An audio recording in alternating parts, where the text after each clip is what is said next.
As migratory birds are making their way across our region, many are flying straight into a hidden danger: city lights at night. Conservationists say something as simple as flipping a switch could save thousands of birds each year, just like our friend right here. And joining us now to talk more about how our community can help is Megan Johnston, or MJ, Director of Education at the Southwest Virginia Wildlife Center. Good afternoon, MJ. Always great to see you. Yeah, no, I love coming back here. You guys are always so welcoming, and I feel like the ambassadors are right at home here at this They point. are. Yeah. They're becoming little celebrities. Okay, and who did you bring with you today? So today we've got Albie. He is our broad-wing hawk ambassador and our newest bird to join us at the Wildlife Center, and he is doing very well, as everybody can see.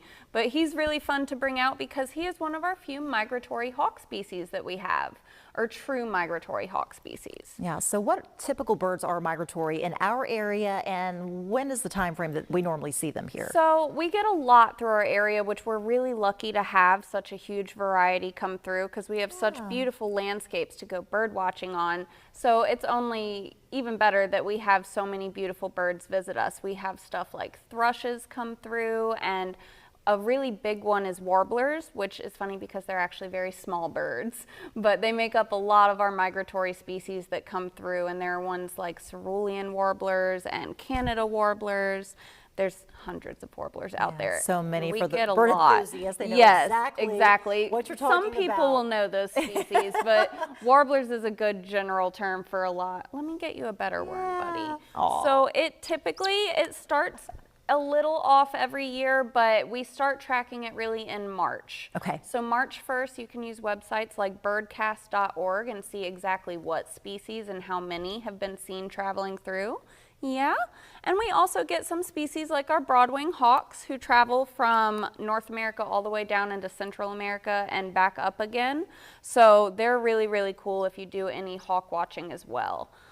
Yeah, they do a lot of traveling, so getting ready for springtime. So Yes. we have to talk about, the lights and what a danger they can pose to these migratory birds. So a lot of people think they do a lot of their migration at day, but they actually do most of it by night, by the moon and the stars, which is really, really cool. They've done it for hundreds of years, and it's amazing that they're capable of that. But as society has advanced, we've also gotten a lot brighter, and a lot of our lights can be really, really disorienting for them. So the biggest thing people can do is if there's any excess light, like floodlights that you're not using or porch lights that you're not using, any light that you don't absolutely need on outdoors at night, or even windows that you can shut the blinds, any way to limit that light pollution outdoors really, really helps these guys. So even closing your blinds can make a big difference. Yes, exactly. So like if you don't have porch lights, but you have all the lights upstairs on and you're hanging out downstairs, close your blinds or turn those off until you absolutely need them. Yeah, and that's good for saving energy as well.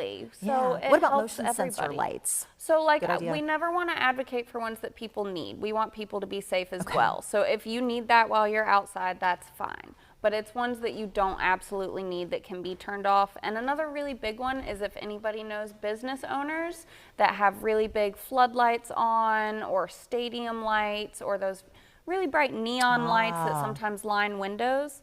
I love them. They get my attention. But if they're not needed at night, go ahead and shut those off too. Anything we can do to help the birds out will really, really greatly affect their populations. We get hundreds of window strikes every year, and we're able to help a lot of birds, but obviously the less that we have to help, the happier we're all going to be. And those can be severe injuries too to the birds. Yes, they can get severe brain damage, and some that can be healed, some can't, but we do our best with all of them. They can have eye damage and have to be on ocular hold, and especially for migratory species, if they miss their migration window and they're not staying here, then they have to stay for a full year until their species comes back through.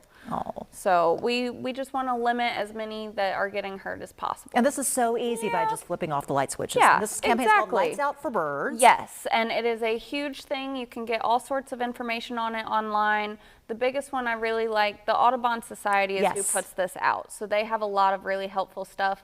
But Birdcast is really, really exciting for seeing more for the bird watchers that want to know what species are coming through. It's really fun to watch, and I think that starts on March 1st. Yeah, that's perfect. Just another sign of spring. Exactly. MJ, as always, we appreciate you coming in. Thank you. And we do have a link to Audubon on our website along with the story where people can learn more about it. Did very good, buddy. Albie did great. Always. He's a superstar.